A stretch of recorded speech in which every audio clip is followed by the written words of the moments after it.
বন্ধুরা, আপনারা যারা এমপ্লয়মেন্ট ব্যাংকে নিজেদের নাম নথিভুক্ত করেছেন, আপনাদের নাম কি যুবশ্রী প্রকল্পের নতুন লিস্টে প্রকাশ হয়েছে? যদি আপনাদের নাম যুবশ্রী প্রকল্পের নতুন লিস্টে প্রকাশ হয়ে থাকে, তাহলে আপনারা প্রতি মাসে 1500 টাকা করে ভাতা পাবেন।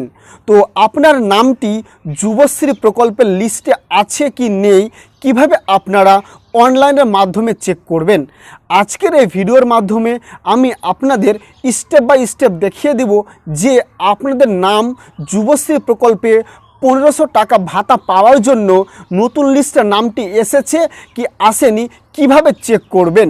নমস্কার, আমি সুজয় আর আপনারা দেখছেন evergreen tutorial YouTube channel, your way to success. চলুন তাহলে শুরু করছি আজকের ভিডিও। যুবশ্রী প্রকল্পে প্রতি মাসে 1500 টাকা পাওয়ার জন্য আপনার নাম কি যুবশ্রী প্রকল্পের নতুন লিস্টে প্রকাশ হয়েছে কি হয়নি, চেক করার জন্য আপনাকে চলে আসতে হবে এমপ্লয়মেন্ট ব্যাংকের অফিসিয়াল ওয়েবসাইটে, যার লিংক আমি ডেসক্রিপশান বক্সে দিয়ে রাখবো। এই অফিসিয়াল ওয়েবসাইটে আসার পর একটু স্ক্রল করবেন।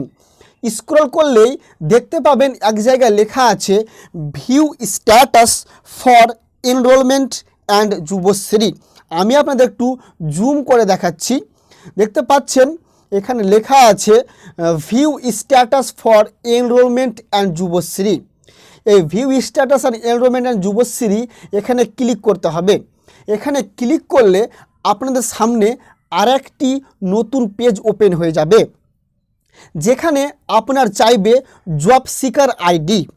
আপনারা যখন এমপ্লয়মেন্ট ব্যাংকে আবেদন করেছিলেন, ফর্ম ফিল আপ করেছিলেন, অর্থাৎ নিজেদের নাম নথিভুক্ত করেছিলেন, তখন একটা আপনাদের ফোনে এবং একটা প্রিন্ট আউট ছিল, যেখানে আপনাদের ই এবং বি দিয়ে একটা অনেকগুলো অক্ষরে একটা আইডি ছিল। সে আইডিটা এখানে দিতে হবে। আমি আমার আইডিটা এখানে দিয়ে দিচ্ছি। আমি আমার এনরোলমেন্ট জব সিকার আইডি, অর্থাৎ এনরোলমেন্ট ব্যাংকে ফর্ম ফিল আপ করার সময় যে আইডিটা ছিল, সে আইডিটা আমি এখানে দিয়ে দিলাম এবং তারপরে যেটা চেয়েছে ক্যাপচা কোড, আমি এখানে ক্যাপচা কোডটা দিয়ে দিলাম এবং আমার এনরোলমেন্ট আইডিটাও দিয়ে দিলাম, অর্থাৎ জব সিকার আইডি। তারপর দেখতে পাচ্ছেন এখানে লেখা আছে সাবমিট। আমি এবার এখানে সাবমিট অপশানে ক্লিক করব।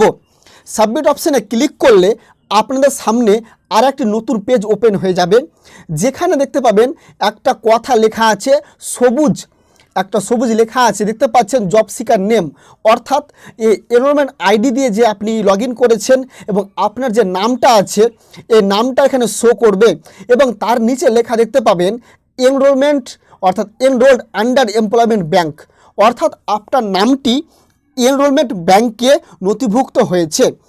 তারপরে লেখা আছে নট কনসিডার্ড আন্ডার যুবশ্রী, অর্থাৎ আপনার নামটি কিন্তু এখন যুবশ্রী প্রকল্পে এখনও আসেনি, অর্থাৎ আপনার নামটি এখনও যুবশ্রী প্রকল্পে 1500 টাকা মাসে ভাতা পাওয়ার জন্য নতুন লিস্টে নাম আসেনি।